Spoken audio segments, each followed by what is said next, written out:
Hi, sixth graders. We are starting our new unit, which is called Measures of Central Tendency. So this would be a great thing to write at the top of your notes. You only have 2 videos for this unit. This one, and then you're going to have another video next week. So this will be your main video with your main notes. Our learning target is being able to find the mean, median, mode, and range of a set of data.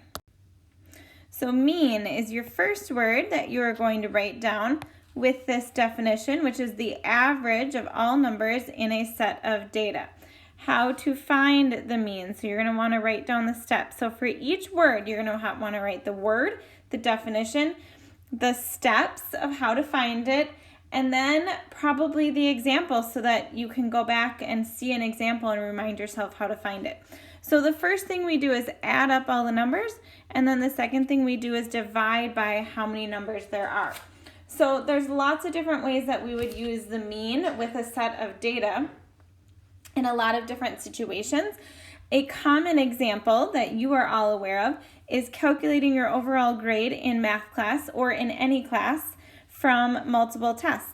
So if we're looking at all the different tests that we took for every unit in math class and we look at our scores, let's say these are all of our scores. So if we want to find the mean or the average, which we're more used to hearing the word average, then, and that's really like literally what we do to figure out your grade in math, is that we are going to take all of your test grades and find what your average is in order to determine what grade you earned. So we add everything up, which I already did, and that is 693. There's 8 values, so I'm going to divide it by 8, and I get 86.6. And because we're talking about a grade, 86.6 is really, really close to 87. So we're going to round it to 87, which would be a B+.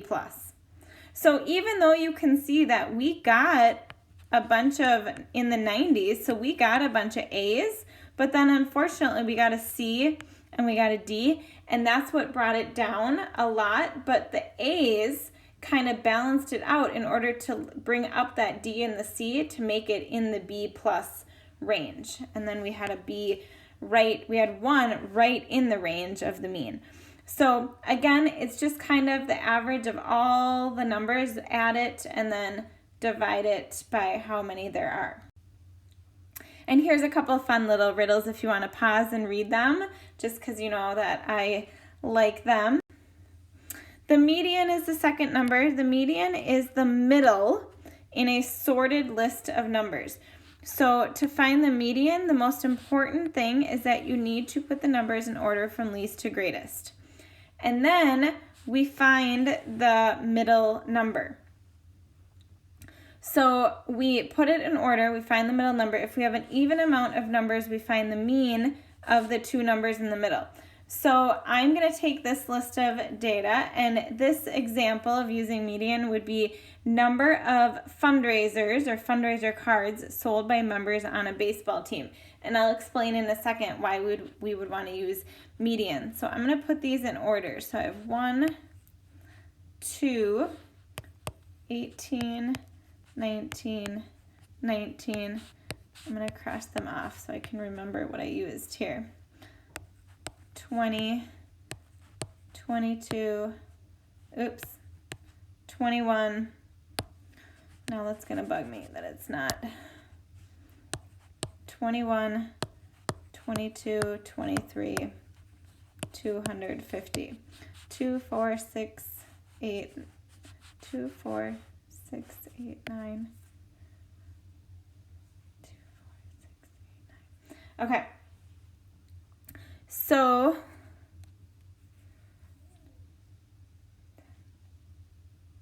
one was being covered up. Okay.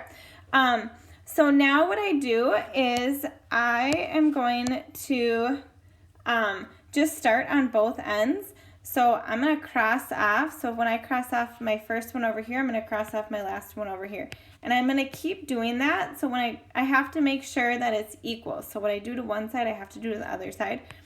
Keep going until I get to the middle. And now I have 2 left. If I had an odd number, we would just get to one number in the middle, and that would be the median. Because I have an even number, then I end up with 19 and 20. So we take the mean of 19 and 20. So 19 plus 20 is 39. Divide it by 2, and I get 19 and a half, or 19.5. I can see right here that the middle of 19 and 20 is 19 and a half. So I could have just, instead of finding the mean, I could have just said 19 and a half. But sometimes you'll have numbers that are not easy to find the middle, and then you just add them up and divide by 2. So the median is 19 and a half. Okay, if I didn't put it in order and I just went, that, I would end up with a totally different number. So you have to remember to put them in order. The mode is the number that appears the most in a set of data. So how do we find the mode? Well, we find the number that appears the most. Sometimes it helps to put them in order first. If you have more than one number that appears the same amount as another number, then there is more than one mode. If no numbers appear more than once, then there is no mode. So an example of mode is when we want to find like the most common of something. So the most common grade level who came to the Irish Way 5K. So I can see, and just looking at it, I can see already that there's a lot of 6s. So I'm going to count how many 6s there are. 1, 2, 3, 4, 5. So there's, which is 6th grade. So there's 5 6th graders. And then there is 3 7th graders. And let's see, 2 8th graders that came. So I can see that my mode is 6th grade because the most of the numbers, or the most out of the students, are from 6th grade. If there were 2 more 7th graders that came and there was 5 6th graders and 5 7th graders, then I would say the mode is 6th and 7th grade because they had the same amount. All of the measures of central tendency, so mean, median, and range, you need to use number values for your data set to find those types of measures of central tendency. Mode is the only one that you can find with non-number values. So a common example is when you're at a birthday party or at a friend's house with a bunch of other friends, and you're going to order pizza, and the parents come down and they ask, what kind of pizza does everyone want? And you all kind of throw out your, the toppings that you like on it. So the parents, or who's ever ordering the pizza, are going to order whatever the most people say of a certain topping. So if most people say pepperoni or sausage, then they're going to order pepperoni and sausage. So again, that's using the mode, even if you're not even realizing that you're using it. And there's tons of different examples like that using the mode, but just know that mode is the only one that you can do. Like if you did the pizza example, there's no way to find the mean of pizza toppings, because if we have cheese and pepperoni and sausage, that doesn't make sense to find the median or the mean. And then we have range, which is the difference between the lowest and the highest value in a set of numbers. So the way that we find the range is we take the highest number and we subtract the lowest number. So we literally find the maximum, which is another word for highest number, and we find the minimum and we subtract. So an example of using range is a weather temperature change over a 24-hour period. They often do this on the weather on the news over like 24 hours or even over a week, or they compare the day this year to the day last year and they compare the temperatures. So I can see that my highest temperature over a 24-hour period was 24 degrees. Then it dipped down and went all the way down to 5, and then it kind of crept back up a little bit. So my lowest is 5. So I'm going to take 24 minus 5, and I get 19. So the range is 19 degrees, or there's a 19 degree difference in temperatures. The last word that I want you to write down is an outlier, and an outlier is a much smaller or a much larger value than the rest of the numbers in a set. Depending on which measure of central tendency, it can throw off a set of data. So depending on if you're using mean, median, mode, or range, it can totally throw it off. So let's go back to our example of the number of fundraisers sold by members on a baseball team. So remember, we did the median, and we found out that it was 19.5. So let's say each person on the team was told that they need to each sell 20 cards or 20 fundraiser cards. Well, you can see that there's a couple people that didn't sell. They sold, 1 and 2.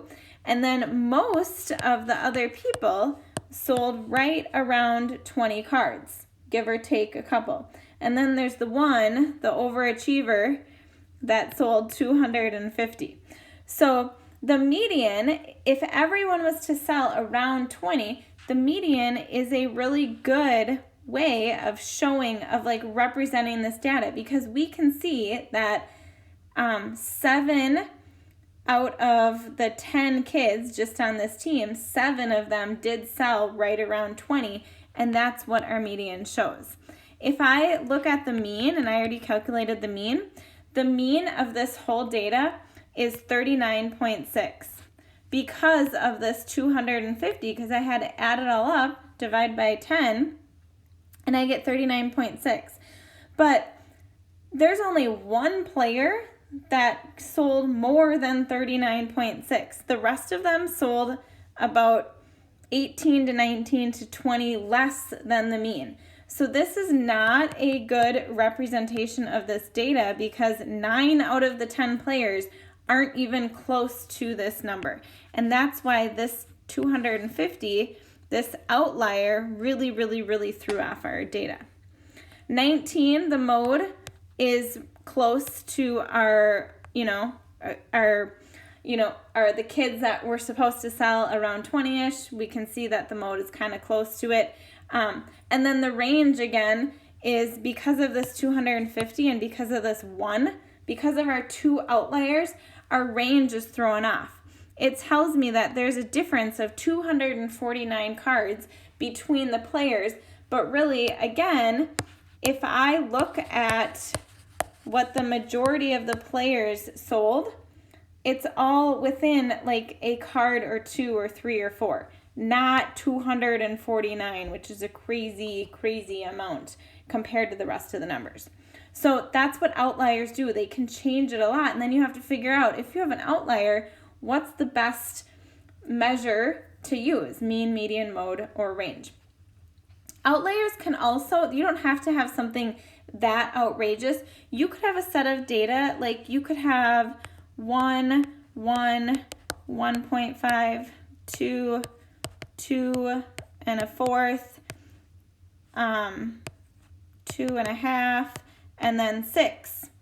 And this 6, that's not a ton bigger than the rest of them, but that 6 could really throw you off. So it kind of depends on what the situation is and who's being represented in the situation. It depends on what an outlier is and what you consider an outlier. So someone might consider 6 an outlier, and someone might not consider 6 an outlier.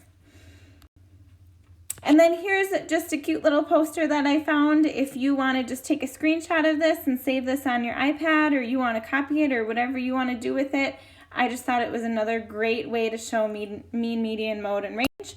And then here's your last slide with your problems for you to do. So here's an example. So read the situation so you know what the numbers go with in the situation. And then you need to find the mean, median, mode, and range. And please, please, please include this in your picture of your notes when you upload them to Class Kick. So do that. Take a picture of all your notes, upload and submit your notes. Remember, it's to class kick. The code again is O8SQVW. Remember, you go in, put the code, start typing your name, click go or continue. Once you get, and then go in, click the camera, get those uploaded, raise the hand, and then check back to make sure you got the points or if you need to add more things or make changes. Thanks, everyone. Have a great day.